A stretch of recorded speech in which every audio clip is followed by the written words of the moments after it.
National खबर, सब पर नजर। हेलो, मैं doctor Vandana Singh, working as a senior consultant at the women clinic C38 sector 20 Noida. आपको आज प्रेगनेंसी में होने वाली हाइपर एमेसिस ग्रेविडेरम के प्रॉब्लम के बारे में बताना चाह रही हूँ। प्रेगनेंसी के शुरुआत दिनों में जब प्रेगनेंसी होती है तो कुछ इस तरह के हार्मोनल चेंजेस बॉडी में होते हैं जिसकी वजह से हमेशा जैसे वॉमिटिंग की सी फीलिंग रहती है या कुछ लोगों को वॉमिटिंग होती है।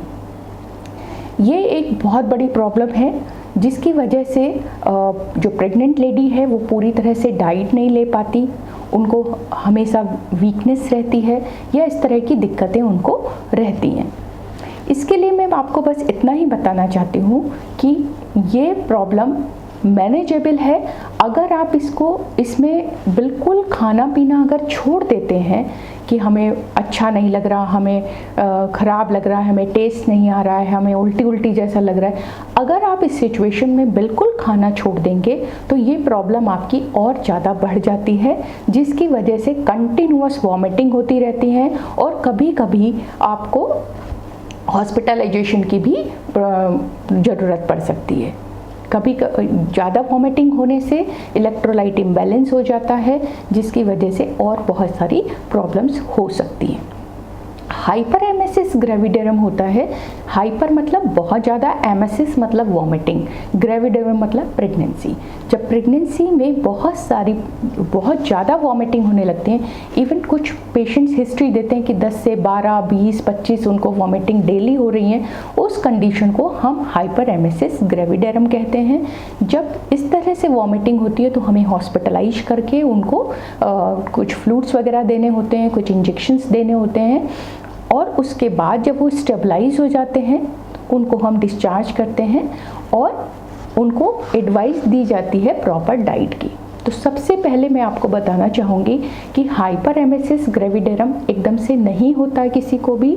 जब महिला प्रेग्नेंट होती है तो उसको नौजिया की प्रॉब्लम होती है। नौजिया मतलब वॉमिटिंग फीलिंग रहती है, उसको भूख नहीं लगती, उसको एहसास नहीं होता कि कुछ खाना चाहिए। अगर वो इस कंडीशन में खाना पीना बिल्कुल छोड़ देते हैं उसके बाद वो हाइपर एमेसिस ग्रेविडेरम की प्रॉब्लम होती है। इसलिए मैं एडवाइस देना चाहती हूँ कि आपको प्रेगनेंसी के शुरू में अपनी डाइट का ध्यान रखना है। आप उतना नहीं खा पाएंगे जितना आप प्रेगनेंसी से पहले ले रहे थे डाइट, बट आपको अपनी डाइट को शेड्यूल करना पड़ेगा जिससे कि ये वाली कंडीशन ना हो कि आपको हॉस्पिटलाइज होना पड़े। उसके लिए मैं आपको एक डाइट के बारे में एडवाइस करना चाहती हूँ कि आपको एवरी 2 आवर्स, एक तो आपको लेट नाइट नहीं सोना है, आपको मॉर्निंग में 6-7 ओ क्लॉक तक उठ जाना है। उठने के आधे घंटे के अंदर चाय, दूध, कॉफ़ी कुछ भी ले सकते हैं या फिर सिंपल वाटर के साथ आप 2 बिस्किट ले लीजिए। 8:39 के बीच में आप अपना ब्रेकफास्ट करेंगे। ब्रेकफास्ट में मिल्क के साथ चपाती, गमगी का paratha, bread, poha, sandwich, cornflakes, muesli, oats कुछ भी ले सकते हैं। हमारा जो मोटिव है वो ये है कि आपको जब आप उठे हैं उससे एवरी 2 आवर्स आपको अपनी डाइट लेनी है और वो भी शेड्यूल डाइट। ये नहीं कि जो भी मन किया वो खा लिया, आपको शेड्यूल डाइट लेनी है। 10 to 11 के बीच में जैसे कोई भी फ्रूट ले सकते हैं। फिर 12 to 2 के बीच में आप अपना लंच, और लंच क्या होता है कि जितना प्रेगनेंसी से पहले अमाउंट लेते हैं लंच का वो आप एक बार में पूरा नहीं ले सकते, तो आपको अपना लंच 2 बार में ब्रेक कर लेना है। 4-5 बजे जैसे चाय, लस्सी, छाछ, जूस, इस तरह कुछ लोग। फिर 8 to 9 के बीच में डिनर भी आपको अपना 2 पार्ट में डिवाइड कर लेना है और डिनर के आधे घंटे बाद 1 कप मिल्क। अगर आप इस तरह से अपने डाइट को शेड्यूल करते हैं कि एवरी 2 आवर्स आपको कुछ लेना है, आप जितना खा पा रहे हो सिर्फ उतना ही खाओ, उसके बाद फिर 1-1.5 घंटे के गैप के बाद अपना जो शेड्यूल्ड डाइट है उसको आप लीजिए। अगर आप 3-4 घंटे तक कुछ नहीं खाते हैं, आपको एसिडिटी डेवलप हो जाएगी और उसकी वजह से फर्दर वॉमिटिंग, हेडेक, जो कि नॉर्मली प्रेग्नेंट लेडी बोलती हैं कि हमें हेडेक हो जाता है, एसिडिटी रहती है, जलन रहती है, घबराहट होती है और नींद नहीं आती। ये सारी दिक्कतें आपको सिर्फ डाइट के टाइम शेड्यूल ना होने की वजह से होनी शुरू हो जाती हैं।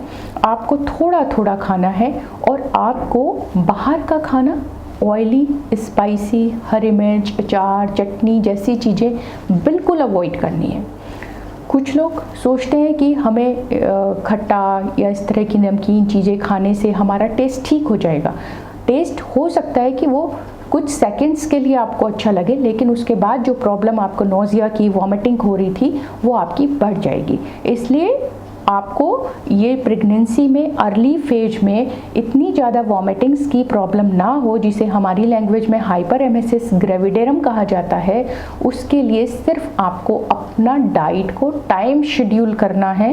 वाटर इनटेक 3 लीटर रखना है। अगर आप इस तरह से रखोगे तो आपको प्रॉब्लम फील हो सकते, बट ये वॉमिटिंग जैसी सिचुएशन डेवलप नहीं होगी, हॉस्पिटलाइजेशन की नीड नहीं होगी। इसके अलावा बिल्कुल आपको सिंपल फूड रखना है। कोई नॉनवेज वगैरह भी आप उस वक्त में अवॉइड करें तो ज़्यादा अच्छा है। नॉनवेज में अगर आप लेना ही है तो आप सूप ले सकते हैं। इस हाइपरेमेसिस ग्रेविडेरम की प्रॉब्लम आपकी हेल्थ को तो प्रॉब्लम देती ही है, आपको वीकनेस, आगे चलकर ये अगर इतनी ज़्यादा वॉमिटिंग किसी लेडी को फर्स्ट ट्राइमेस्टर में होती हैं तो वो आगे चलकर बच्चे की ग्रोथ पर भी असर डाल सकती है। इसलिए इस कंडीशन से बचने के लिए आपको अपना डाइट जो है वो ही शेड्यूल करना है। बाकी जो मेडिसिन दी जाती हैं, जो भी आपकी ट्रीटिंग डॉक्टर होते हैं, वो उसकी हेल्प के लिए कुछ विटामिन एडवाइस करते हैं, वो आपको प्रॉपर लेने चाहिए। अपनी डाइट का ध्यान रखना चाहिए जिससे कि आपको ये प्रॉब्लम ना हो।